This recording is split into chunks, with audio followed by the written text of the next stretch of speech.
Medina এই মজলিসের সালাম খানি পৌঁছে দিও নবীজির পাকের আওয়াজায় আল্লাহুম্মা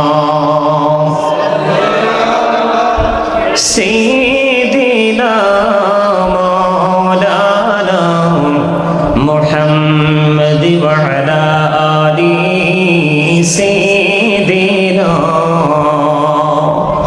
মাওলানা মুহাম্মদ সৃষ্টি কুলের সবাই বলে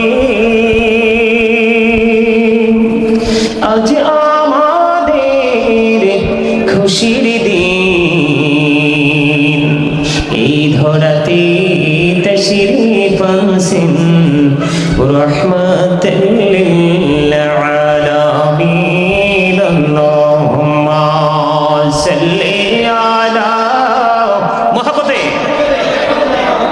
মাওলানা মুহাম্মদ ওয়া আলা আলি সাইয়্যিদিনা মুহাম্মদ আসুন আমার প্রাণের নবীজি বসো আমার অন্তরে প্রাণ ভরিয়া দেখিব তোমায় এই দেহে প্রাণ থাকিতে আল্লাহুম্মা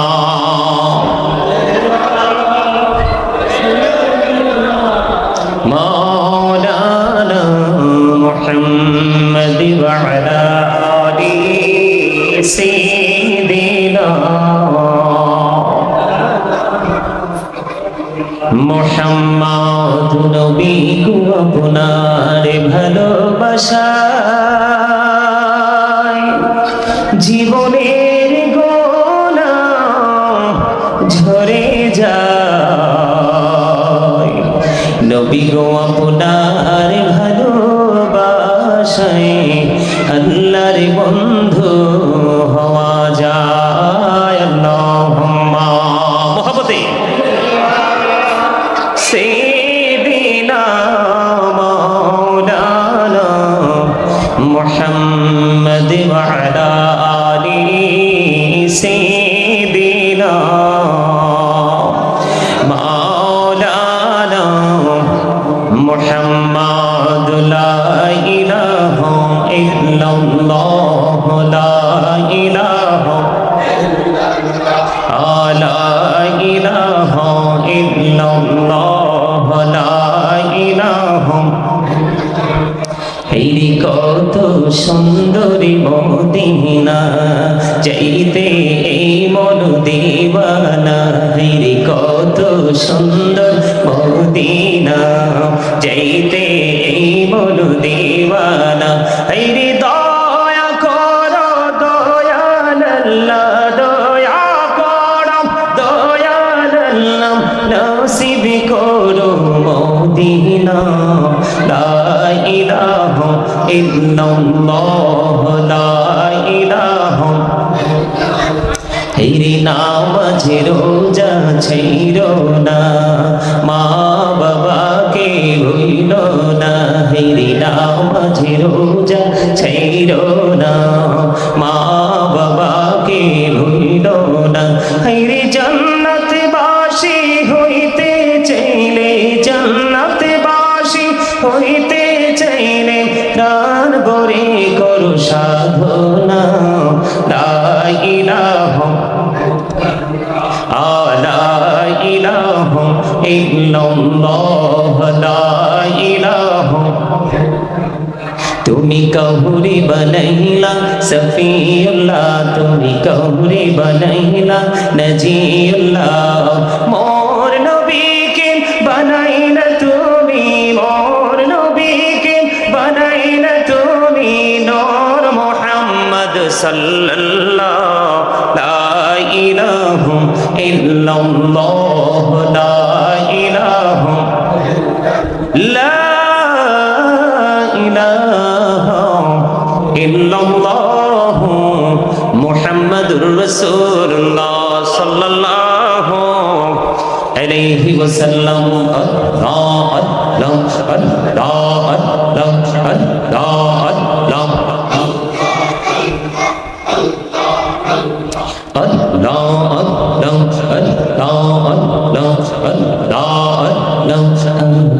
করে নাও গো দয়া করিও না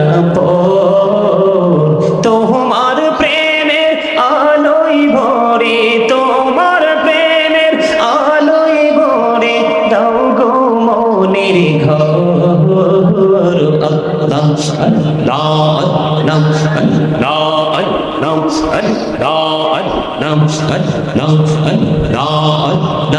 এই নামেতে এত মধু, এই নামেতে এত মধু জানিনি তো আগের দয়া, জানিনি তো আগে।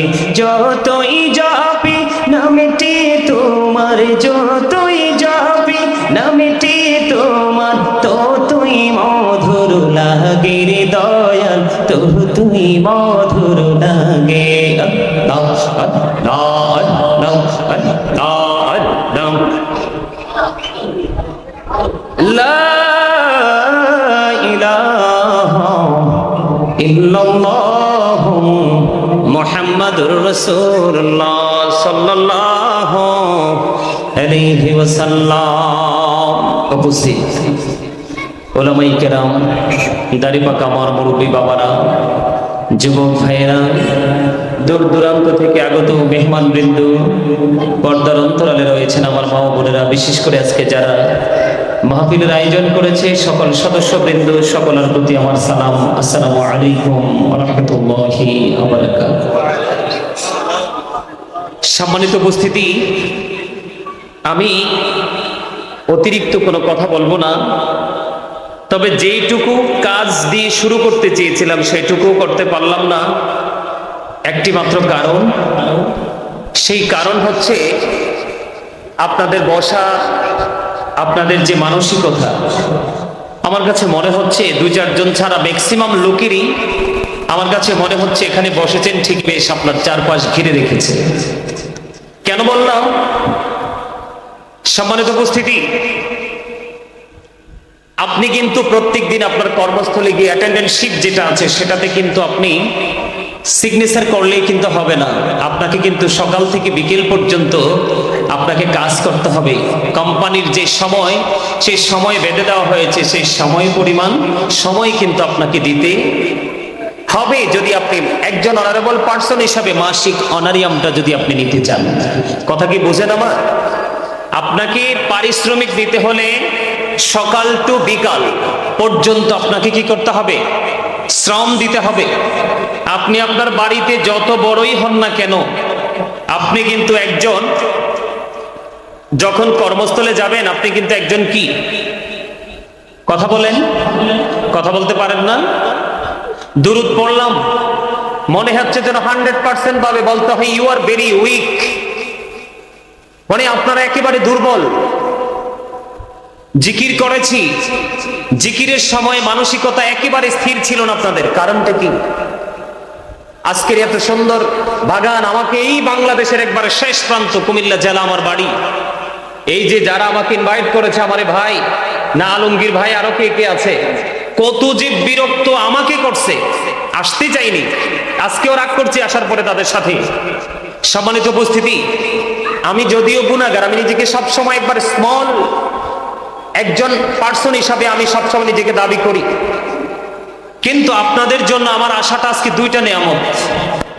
এক হলো আমি আপনাদের কাছে এসেছি মেহমান হয়ে, দ্বিতীয়ত হলো আমি আপনাদের কাছে এসেছি মুসাফির হয়ে। হুজুর কি বলেন? এরপরে আরেকটা প্লাস পয়েন্ট হলো আপনাদের, সেটা হলো আজকের রাত জুমার রাত। কিসের রাত? কিসের রাত? কথা বলতে পারেন না? বন্ধুরি আমার, হৃদয়ের জানালা খুলে সবাই শোনো, আমার নবী জানিয়ে দিয়েছে মদিনাওয়ালার পাগল, আল্লাহর প্রিয় বান্দা যদি মদিনার পাগল হয়ে যদি কেউ প্রত্যেকটা জুমার দিনে যদি মাত্র 80 বার যদি দরুদ পড়তে পারে, তার 80 বছরের সগীরা গুনাহ আমার আল্লাহ মাফ করে দেয়। কোনছে দাদা ভাই সুবহানাল্লাহ যে কইছে, লবণ ছাড়া সুবহানাল্লাহ না? খাবারে লবণ না দিলে খেতে পারবেন? কথা বলে না, পারবেন? কেন? লবণ কম তো আমিই বলছি, এর পরেরটা কি হয়? লবণ না দিলে কি হয়? হ্যাঁ, স্বাদ কম হয়। Absolutely right answer. মজা না হইলে কি খাওয়া যায়? খাবার খেতে পারি আমরা? লবণ না দিলে যেমনি স্বাদ হয় না, স্বাদ না হলে যেমনি খাওয়া যায় না, ঠিক তেমনি ভাবে একজন মানুষ 100% ইমানদার হতে না পারলে তার কাছে কিন্তু কখনোই আমল মজা লাগে না। আর যতক্ষণ পর্যন্ত আপনি আমলের স্বাদ না পাবেন, ততক্ষণ পর্যন্ত আপনাকে কেউ আমলের দিকে আকৃষ্ট করতে পারবে। আমরা কি ইমানদার? আমরা সবাই ইমানদার। ইমানদার হয় কিন্তু বাচ্চারা কথা বলে না। আমি কিন্তু এসেছি আপনাদের কাছে আলোচনা করার জন্য। এই আলোচনাগুলো আপনাদের জন্য। আপনারা কিছু শিখবেন, শিখে এখান থেকে কিছু নিয়ে যাবেন, এটাই তো কথা বলেন। সম্মানিত উপস্থিতি, আমার কিছু কন্ডিশন আছে। আলোচনা শুনতে হলে আপনাকে কিছু শর্ত মানতে হবে। First condition, stop your mouth everybody. সকলের জবানকে বন্ধ রাখতে হবে। সেকেন্ড কন্ডিশন, দ্বিতীয় শর্ত, you listening my lecture very attentively. আমার কথা সবাইকে মন দিয়ে শুনতে হবে। তৃতীয় শর্ত, থার্ড কন্ডিশন, আপনি যদি বলেন হুজুর আপনার এই শর্ত মানতে রাজি না, আই ডোন্ট অ্যাকসেপ্টেবল, আমি বলবো I say go to your seat. আপনি এখানে বসে থেকে কোনো লাভ নাই, আপনি আপনার বাসায় গিয়ে ঘুমান। দাদা কি বলেন? হ্যাঁ, ঠিক নেই? আপনি আপনার বাসায় গিয়ে ঘুমান, এটা আপনার জন্য অনেক বেটার। শারীরিকভাবে একটু স্বস্তি পাবেন, তবে ওপারে গিয়ে ফিউচারকে ব্রাইটনেস করা যাবে না। ওখানে কোনো কিছুই মিলবে না। আমরা তো এখানে এসেছি পরকালের বাজার করতে। কথা বলে বুঝেন না? আমার কি করতে এসেছি এখানে? বাজার করতে। এটা কিন্তু শপিং কমপ্লেক্সের মতো। যার টাকা বেশি সে সবচেয়ে ভালো জিনিস খরিদ করতে পারবে, তাই না? এখানে যার মনোযোগ বেশি সেই এখান থেকে সবচেয়ে বেশি স্কোর নিয়ে এসে বাড়ি ফিরতে পারবে। কথা কি বুঝছেন আমার? এখন আপনার মানসিকতাটাকে যদি আপনি এখানে স্থির করতে চান, মসজিদে গিয়ে স্থির করতে চান, পবিত্র কাজে যদি আপনি আপনার মানসিকতাটাকে একবারে স্থির করতে চান, তাহলে আপনাকে আগে নিজেকে নিজে চিনতে হবে। কি করতে হবে? একজন মানুষ যদি নিজেকে নিয়ে সমালোচনা করতে পারে, এর চেয়ে বড় বুদ্ধিমান আর কেউ হতে পারে? আরেকটা কথা আপনাদেরকে বলি, ঘুমন্ত মানুষকে কিন্তু জাগানো একেবারেই সহজ, কিন্তু জাগ্রত থেকে যে ঘুমের অভিনয় করে তাকে কঠিন কালেও জাগানো সম্ভব। আমরা কিন্তু ঘুমাইলে ঘুমাবো, আর জাগ্রত থাকলে থাকার মতো থাকবো। কথা ঠিক কিনা বলেন? কথা কি বুঝে আসে আমার? আরো জোরে কথা বুঝেন? যদি বুঝেন, আমি আপনাকে একটু চিনাই, তাহলে আপনি বুঝতে পারবেন আপনি কত বড় বাহাদুর, আমি কত বড় পাওয়ারফুল পারসন। আমি একটু ছোট্ট করে ব্যাখ্যা দিব। আমার আলোচনা যদিও এটা নয়, কিন্তু আমার আলোচনাটা আজকে এখানে করতে হবে। কারণ আমি আপনাদেরকে এসেই দেখেছি আমার দাদা ভাই আলোচনা করতেছে, আপনারা মনে হয় যে উদাসীনতার মধ্যে আছেন, মনোযোগ ছিল না। আমি আপনাদেরকে দেখেছি। আপনারা রাগ করবেন না প্লিজ, কারণ আমি আপনাদের শত্রু নই, বন্ধু হয়ে এসেছি। কেন জানেন? আল্লাহ রাব্বুল আলামিন বলেছেন, join with my dear people, come to my paradise.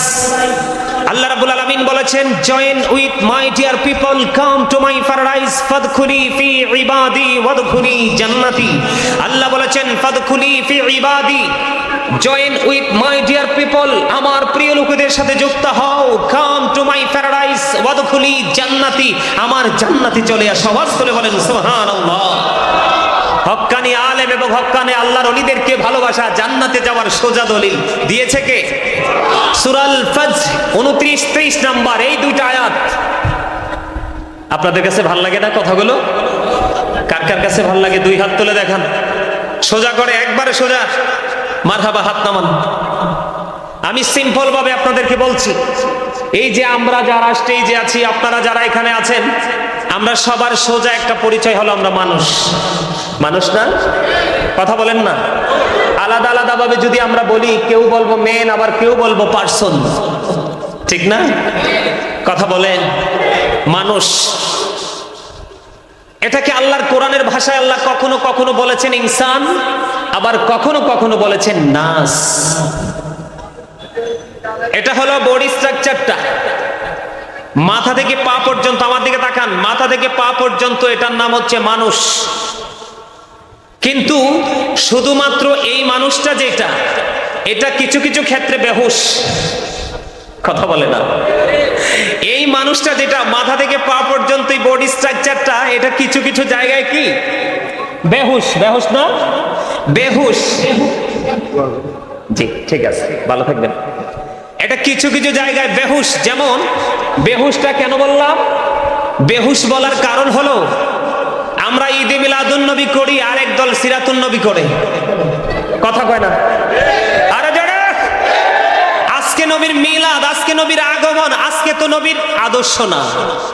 কথা বলেন, আজকে তো রাসূলের কর্ম দিবস না, আজকে তো রাসূলের ইনস্ট্রাকশন দিবস নয়, আজকে রাসূলের আগমন। কি কথা বলে না? তো মিলাদ তো নবীর আগমনকে বোঝায়। ইহদিনাস সিরাতাল মুস্তাকিম আমরা সবাই জানি তো, কথা বল না কেন? সিরাত মানে হচ্ছে রাসূলের আদর্শ। রাসূল আমাদেরকে পৃথিবীতে এসে দিক নির্দেশনা দিয়েছেন, ইনস্ট্রাকশন দিয়েছেন, সঠিক রাস্তা দেখিয়েছেন। সঠিক রাস্তার মধ্যে সব ধরনের পজিটিভ দিক আছে, এবং সঠিক রাস্তায় থাকার জন্য নেগেটিভ দিকগুলো তিনি আমাদেরকে চিহ্নিত করে দিয়ে গেছেন। এটাই তো সিরাত। কথা বলেন না?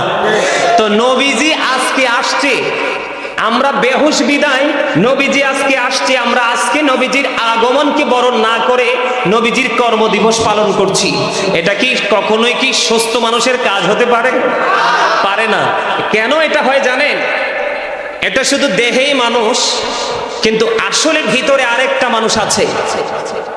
সেই মানুষটা আল্লাহর কোরআনের ভাষায় এই মানুষটার নাম হলো রূহ। কি? ইংলিশে যদি আমি বলি এটাকে বলা হয় সোল, বাংলাতে যদি বলি এটাকে বলা হয় আত্মা। আল্লাহ বলেছেন, say the soul is the order of my Lord. আল্লাহ বলেছেন, কওলির রূহু মিন আমরি রব্বি, first tense, present tense, future tense. একদম ঠান্ডা মাথায় কথা আমার বুঝে নেবেন। অতীত, বর্তমান, ভবিষ্যৎ।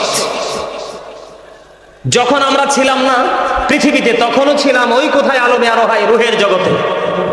পৃথিবীতে এখনো আপনি আমি নাই, বাবা মাও জানে না, আপন স্বজন কেউ জানে না, তখনও কিন্তু আপনি আমি ওখানে ছিলাম। বাবা মায়ের মাধ্যমে যখন বডিটা তৈরি হলো মায়ের ওদরে, তখন ওখান থেকে ট্রান্সফার হয়েছে স্টেজ। এটা স্থান পরিবর্তন করেছে, প্লেসটাকে চেঞ্জ করেছে। এটা চলে আসলো কোথায়? পৃথিবীতে। দেহ এবং রুহ দুটো মিলে আমি মানুষ হয়ে পৃথিবীতে আসলাম। আসার পরে যখন আবার যাওয়ার সময় হবে, খেয়াল করবেন মাঝখানে একটা সময় দুটো এক। ফার্স্ট টাইমও আলাদা, লাস্ট টাইমও আলাদা। শেষে কিন্তু দেহ পৃথিবীতে, রুহ কিন্তু চলে গেছে। তখন কি বলা হয়? Dead body. এই আলোচনা তো করতে পারবো না, ওদেরকে একটু থামাও না তোমরা। আপনারা কথা বলেন না, কথা বলার দরকার নেই, ছোট মানুষ তো বুঝে না। তাহলে দেহ থেকে যখন দেহে রুহু ছিল না, তখনও আমি সুলাইমান ছিলাম। যখন দেহ রুহু দুটো এক আছে, তখন আমি সুলাইমান আছি। আব্দুর রহিম আছে, আব্দুল জলিল আছে, আছে না নাই? কিন্তু যখন আবার এই দেহ থেকে রুহুটা আলাদা হয়ে যাবে, ডিভাইড হয়ে যাবে, তখন কিন্তু I am a dead, you are dead. আপনি আমি আমরা সবাই মৃত। এখানে আমি আপনাদেরকে একটা জিনিস বুঝাইতে চাইছি, সেই জিনিসটা হলো এইখান থেকে আপনি আমি কি বুঝতে পারলাম? মানুষের আসল সত্তা কি তার দেহ নাকি তার আত্মা? আত্মা। মানুষের আসল সত্তা হলো কি? তার আত্মা। দেহে যতক্ষণ রুহু আছে তখন আপনি আমি আছি, যখন থাকবে না তখন আপনি আমিও থাকবো। তো মানুষের আসল সত্তা যদি আত্মা হয়, তাহলে এখানে কি শুধু দেহ থাকবে নাকি দেহের মাঝে আত্মাটা সহ থাকবে? আত্মাটা সহ থাকবে। যদি আত্মাটা সহ এখানে রাখতে পারেন, তাহলেই সফলতা সম্ভব, অন্যথায় সফল হওয়ার কোনো সুযোগ নেই। আছে বন্ধু?